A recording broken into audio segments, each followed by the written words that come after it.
meal that looks like I'm going to be hungry after I eat it. We ate, went back to our rooms, and it was then that reality set in. I got no TV, no Wi-Fi, bed too small, and I'm hungry. The Lord spoke to me at this point. He said, Sandy, you are not here to be entertained. You're not here to be made comfortable. And you are not here to dine sumptuously, but you are here so that I can work on your mind. There is something under the sound, someone under the sound of my voice that needs to know that the reason that the Lord has you in the place that you are in is because he wants to work on your mind. And understand that sometimes the Lord has to get us alone, away from everything and everyone to work on us in order to work on our minds. As a matter of fact, some of us at some point in our lives, if the Lord had not gotten us alone with just him and us, we would have lost it a long time ago.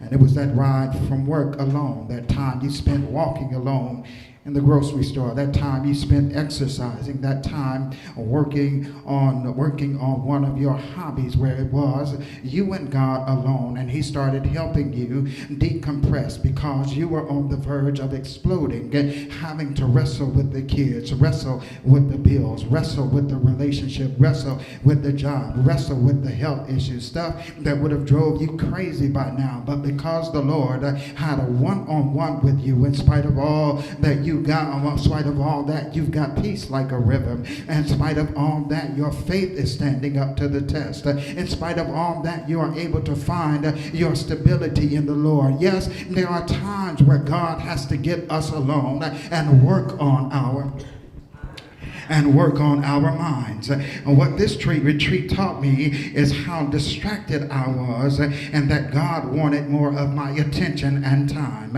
Isn't that something? Because it ought to be the other way around. We ought to want more of his attention and time.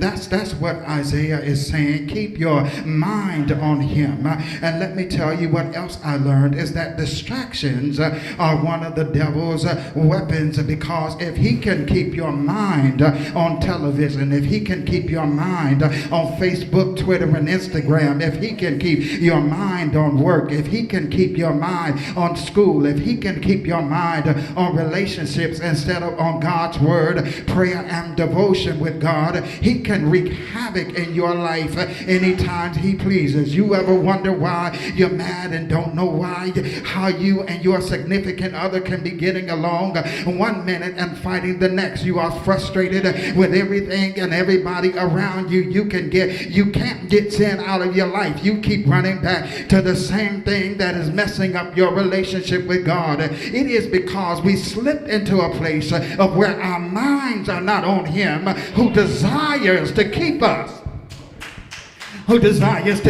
in perfect peace.